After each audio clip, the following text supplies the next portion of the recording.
अस्सलाम वालेकुम बुजुर्गों, दोस्तों और साथी नाजरीन। इस हफ्ते के फ़िक्र नज़र प्रोग्राम में आपका इस्तकबाल है।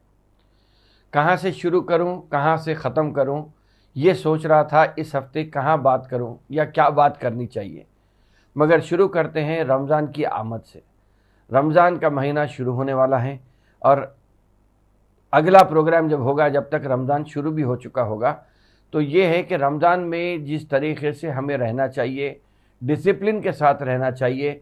और अगर हम सच्चे मुसलमान बन के इस रमज़ान में अपने आप को पेश करें, तो मैं समझता हूँ कि जिस तरीक़े का ज़हर आलूद माहौल है वो सही हो सकता है। ख़ास तौर पे अगर रमज़ान की बात करेंगे तो सड़कों पर अगर आप सही मुसलमान की तरह पेश आए तो काफ़ी हद तक ये चीज़ सही दुरुस्त हो सकती है। सड़कों पे बीच में रोक के पार्किंग की जगह पे या मसाजिद के पास गए, जहाँ जगह मिली वहाँ पे गाड़ी रोकने से इससे ये होगा कि राह चलने वाले मुसाफिर को तकलीफ़ होगी और वो पूरी कौम को बदनाम कर देगा। अगर देखा जाए तो सड़क के भी कुछ उसूल हैं जो बताए गए हैं, या रास्ते में जो पत्थर है वो हटाने की बात कही गई है इस्लाम में। बहरहाल ऐसे बहुत सारे चीज़ें हैं जिसका ख्याल रखना ज़रूरी है। बात यह है कि रमज़ान तो आता है और हर साल रमज़ान के 29 या 30 रोज़े गुजर जाते हैं और हम फिर वापस मामूल की ज़िंदगी पर आ जाते हैं। इस मर्तबा मैं समझता हूँ कि इलेक्शन भी है, ज़हर आलूद माहौल भी है, तो मैं ये समझता हूँ कि किसी हद तक कुछ हम कुरान शरीफ को कम से कम एक पारे को उर्दू में ही सही आप पढ़ सकते हैं तो बेहतर है। अगर नहीं पढ़ सकते हैं तो कम से कम उसे यूट्यूब में उर्दू में आप लेके उसका तर्जुमा सुन लीजिए। मैं तफसीर में जाने की बात नहीं कर रहा हूँ, क्योंकि तफसीर में जाने से इनकी तफसीर थी या उनकी तफसीर थी, इसमें हम चले जाएंगे। कम से कम हमें ये मालूम होना चाहिए कि कुरान शरीफ में क्या है, इसके लिए तर्जुमा ही सही रहेगा। कम से कम उतना मालूम हो गया तो हम एक किस्म से हमारी ज़िंदगी को सही कर सकते। रहा सवाल डिसिप्लिन का, हर स्टेज पर ज़िंदगी के हर हिस्से में इस्लाम डिसिप्लिन सिखाता है। 5 वक्त की नमाज को ही बात ले लीजिए या सहरी और इफ्तार के मामले में ले लीजिए, नमाज पढ़ने के, रात में सोने और सुबह उठने जागने के वक्त को ले लीजिए। बहरहाल इस्लाम डिसिप्लिन सिखाता है। डिसिप्लिन के ऊपर अगर हम काम करते हैं तो यही एक बेहतर चीज़ हो सकती है।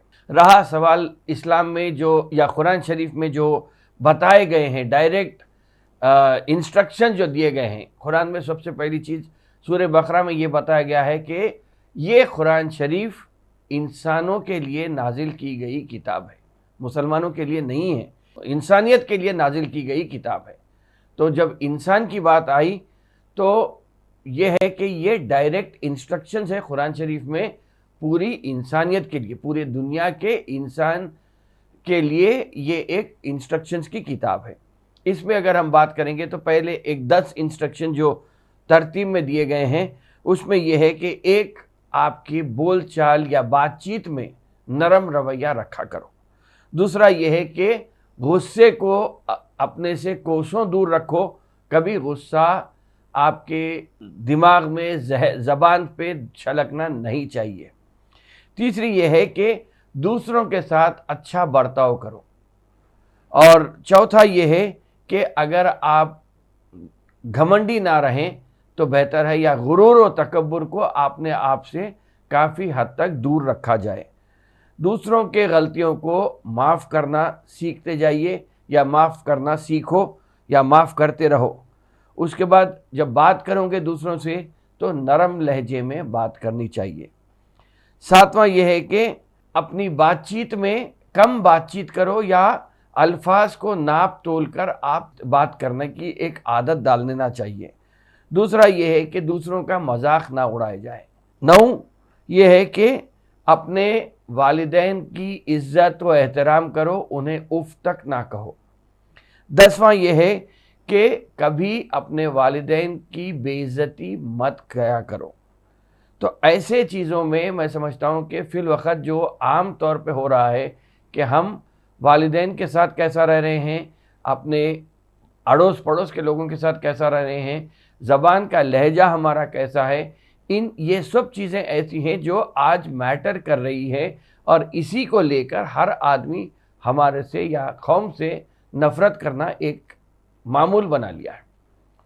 کم از کم اس رمضان اگر ہم یہ کوشش کرتے ہیں کہ دیکھیں حقوق اللہ تو 5 ہیں، کلمہ، نماز، روزہ، زکوٰۃ، حج، لیکن حقوق العباد کی اگر ہم تعلیم اس رمضان حاصل کرنے کی کوشش کریں، 30 دن صرف ایک پارہ پڑھنا ہے اردو میں، جس سے میں سمجھتا ہوں کہ کم از کم 40 منٹ میں آپ کا پارہ ختم ہو جاتا ہے۔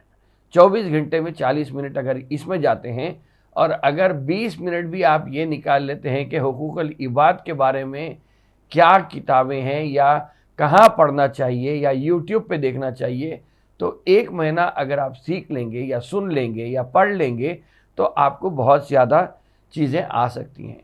اس رمضان ایک اور بات یہ ہے کہ آپ تیار کر لیجئے کہ ان 30 دنوں میں روئیں گے، گڑ گڑائیں گے اور اللہ تعالیٰ سے معافی مانگتے ہوئے اللہ کو راضی کرنے کی کوشش کریں گے کہ ہندوستان میں امن و سلامتی برقرار رہے، ہندوستان میں ظالم حکمرانوں سے چھٹکارا ملے ہندوستانیوں کو، فلسطین اور فلسطین کے علاوہ بھی جہاں جہاں ظلم ہو رہا ہے انسانیت پہ، وہاں کے لوگوں پہ رحم کی ایک امید کی دعا کریے اللہ میاں سے، تاکہ وہاں پر بھی امن و سلامتی برقرار رہے۔ ایک اور بات یہ ہے کہ ہمیں بھی جو طریقہ اپنایا جاتا ہے وہ یہ ہوتا ہے کہ ہم اللہ کی سختی کو بتاتے ہیں۔ جھوٹ بولیں گے تو اللہ میاں آپ کی زبان پہ جلتا ہوا کوئلہ رکھ دے گا۔ آپ یہ کہہ سکتے ہیں کہ جھوٹ مت بولیے، اللہ تعالیٰ سخت اسے بچنے کی ہدایت دیا ہے اللہ میاں۔ آپ یہ بات کر سکتے ہیں، بجائے اس کے کہ اللہ میاں جس طریقے سے اس کا گناہ دینے والا ہے، یہ بتانے کے بجائے آپ یہ بتا سکتے ہیں کہ 70 ماہوں کی محبت رکھنے والا اللہ ہی ہے۔ تو ایسے چیزوں کو تھوڑا بدل کے اگر ہم بتائیں گے تو ایک بہت زیادہ تبدیلی آ سکتی ہے۔ گرما بھی آ رہا ہے رمضان کے ساتھ ساتھ۔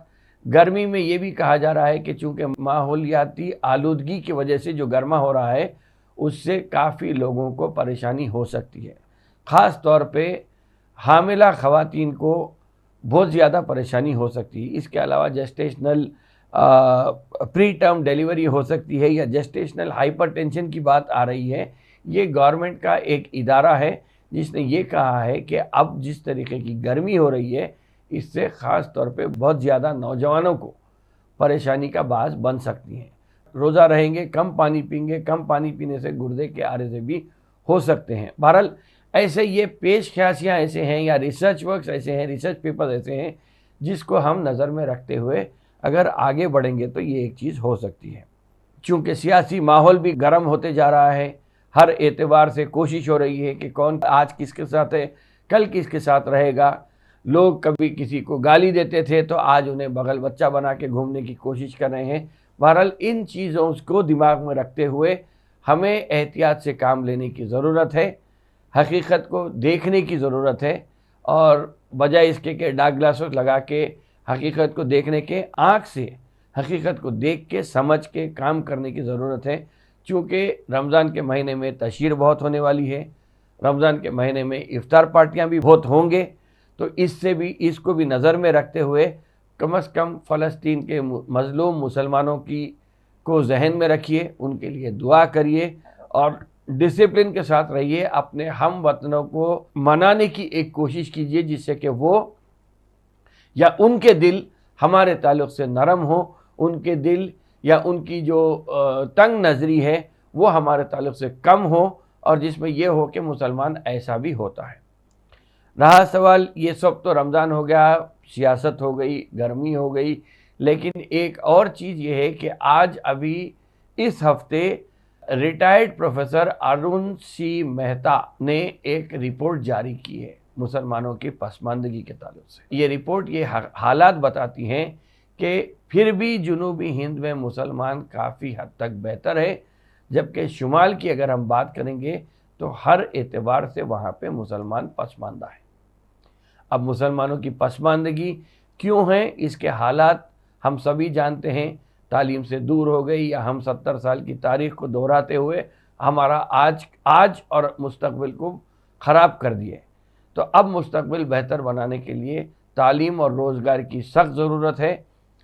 آبادی کے اعتبار سے ہم دیکھیں گے تو यूपी और बिहार में सबसे ज़्यादा मुसलमान रहते हैं, लेकिन पसमानदगी भी वहाँ पर ही ज़्यादा है। 2016 और 2020 के बीच में एदाद-ओ-शुमार यहाँ पे आए हैं, जिसमें ये कहा गया है कि 17,60,000 मुसलमान स्टूडेंट जो अपने आप को एनरोल कराते थे, वो 2020-21 में 21 लाख के करीब हो गए हैं। और अच्छी बात यह है या अच्छी खबर यह है कि तेलंगाना में सबसे ज़्यादा मुसलमान अपने आप को स्कूलों में एनरोल करा रहे हैं और तालीम हासिल करने की कोशिश कर रहे हैं। तेलंगाना का फिगर 34% है, जबकि तमिलनाडु हमारे बाद है जिसका फिगर 23% है। केरला 20% पे है और साउथ इंडिया में सबसे कम आंध्र प्रदेश है जो 10% पे रुका हुआ है। वैसे अगर देखा गया तो किस तरीके से मुसलमानों की फलाह बहबूद होना चाहिए, मैं ये कहूँगा कि जिस मज़हब में लाजमी तौर पे ज़कात निकालने की बात कही गई है, उसके बावजूद भी आज वही कौम पसमानदा होने के वजूहात क्या हैं हमें तलाश करना होगा। ज़कात जब आप निकालते हैं तो कम से कम ज़कात की तौर पे निकालिए, सदक़ा और खैरात की तरह मत निकालिए। हज़रत अली रज़ी अल्लाह ताला अन्हु का क़ौल है कि अगर मेरी मर्ज़ी चलती तो मैं 97.5 रुपीज़ ख़र्च कर देता था और 2.5 रुपये अपने पास रखता था। हम ऐसे बहुत सारे मिसालें ले सकते हैं, लेकिन ये होना चाहिए कि किस तरह हमारी पसमानदगी दूर हो, ये अगर सोच के हम काम करेंगे तो ही एक किस्म से हम 1 महीने में ही बहुत ज़्यादा तब्दीली ला सकते हैं, बशर्ते कि हम किस तरह लाना चाहिए। अगर रमज़ान में एक और चीज़ होती है जो काफ़ी बेरोज़गार मुसलमान नौजवान सड़कों पे रहते हैं, वो हलीम के दुकानों के पास भी नौकरी करके अपनी 1 महीने में कमाई, अच्छी खासी कमाई कर सकते हैं। अगर यही चीज़ को हम रेप्लिकेट करते हैं, रमज़ान के बाद भी अगर करते हैं, ठीक हलीम नहीं तो कुछ किसी और चीज़ में अगर हम करते हैं, तो ये एक और ज़रिया बन सकता है जहाँ पे हम अपनी खुद रोज़गार को जनरेट कर सकते हैं। वरना हो रहा ये कि शुमाली हिंद में राम राम राम करके लोगों को बेवकूफ़ बनाया जा रहा है, और हम लोग हैं कि हम हमारी पिछली तारीख़ को दोहराते हुए आज का दिन और मुस्तक़बिल को हम अंधेरे में ढकेलते जा रहे हैं। अगर हम ये कोशिश करें कि हम किस तरह आगे बढ़ सकते हैं, तो ये एक नई शुरुआत हो सकती है जहाँ पे हम हमारे मुस्तक़बिल को बेहतर बना सकते हैं। वरना अगर हम सियासत में उलझ के रहेंगे तो मध्य प्रदेश, राजस्थान, उत्तर प्रदेश, गुजरात और दूसरा हिंदी हार्टलैंड की अगर हम बात करेंगे तो तकरीबन गुज़िश्ता इलेक्शन में 210 सीटों में 199 सीट बीजेपी को मिले थे। कम से कम हम हमारा परसेंटेज आगे बढ़ाते हैं। अब बीजेपी जो बात कर रही है 370 सीट का निशाना की बात कर रही है या 400 पार की बात कर रही है। 400 पार या 370 के लिए बीजेपी, जिसे गुज़िश्ता इंतखाबात में 37.3% वोट मिले थे, वो इस मर्तबा अगर 50% वोट हासिल करती है तो 370 और 400 के पार को जा सकते हैं, जो कि फिल वक्त ऐसा लग रहा है कि जिस तरीके से हलीफों को अपने तरफ खींचने की या उन्हें डरा कर अपने तरफ लाने की कोशिश हो रही है, उससे यही अंदाज़ा हो रहा है कि बीजेपी के अंदरूनी हालात भी कुछ ठीक नहीं है। 127 सीट साउथ इंडिया में है, जहाँ पे बीजेपी को गुज़िश्ता मर्तबा की बात करेंगे तो 29 सीट मिले थे। इस मर्तबा अगर हालात यहाँ पे चेंज होते हैं और 127 में बीजेपी सिमट के रह जाती है बिल्कुल कम नंबर पे, तो फिर नॉर्थ इंडिया में भी हालात वहाँ पे भी तब्दील हो सकते हैं।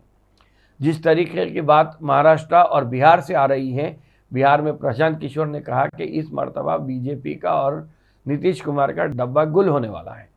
उसी तरह महाराष्ट्र में भी हालात कुछ ऐसे ख़ास बीजेपी के लिए साजगार नहीं है।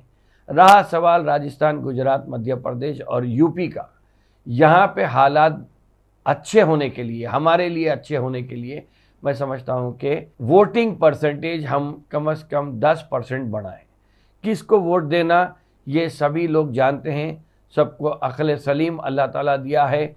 आपको मालूम है आपके इलाके का कौन आदमी ताकतवर है, कौन उम्मीदवार ताकतवर है, اور آپ یہ کر سکتے ہیں کہ فرقہ پرست دشمن عناصر، دشمن جماعتوں کو ہرانے کے لیے جو طاقتور آلٹرنیٹ ہے اسے آپ ووٹ دے کر جتا سکتے ہیں۔ بہرحال یہ ایسی چیزیں ہیں کہ مذہب کو، سیاست کو الگ رکھنا چاہیے، لیکن چونکہ رمضان میں افطار پارٹی میں ایک آدمی کم از کم 200، 400، 500 لوگوں سے ملتے رہتا ہے، تو اگر ہم یہیں پر ہی سینہ بسینہ ایک مہم چلائیں کہ اس مرتبہ جس طرح ہمیں 5 نماز فرض بنا کے دیے گئے ہیں، اسی طرح ایک چھٹا ارکان سمجھ کے آپ اگر ووٹ ڈالیں گے 2024 میں، تو ایک بہتر مستقبل کے طرف ہم گامزن ہو سکتے ہیں۔ بہرحال رمضان ہے، سیاست ہے، گرمی کا موسم ہے، ان سب حالات میں آپ سب سوچ کے آہستہ اپنے قدم کو سینہ بسینہ بات کو پھیلاتے ہوئے آگے بڑھیے۔ انشاءاللہ تعالی آئندہ ہفتے یقیناً پھر ملاقات ہوگی، اس میں پھر اور بات ہو سکتی ہے رمضان کو لے کر، یا اور کوئی نئی تبدیلی آتی ہے سیاسی اعتبار سے، دنیاوی اعتبار سے، تو انشاءاللہ تعالی اس میں ڈسکس کرنے کی کوشش کروں گا۔ اب کے لیے پروگرام کو یہیں ختم کرتا ہوں۔ انشاءاللہ تعالی آئندہ ہفتے پھر ملاقات ہوگی، پھر بات ہوگی۔ شکریہ، خدا حافظ۔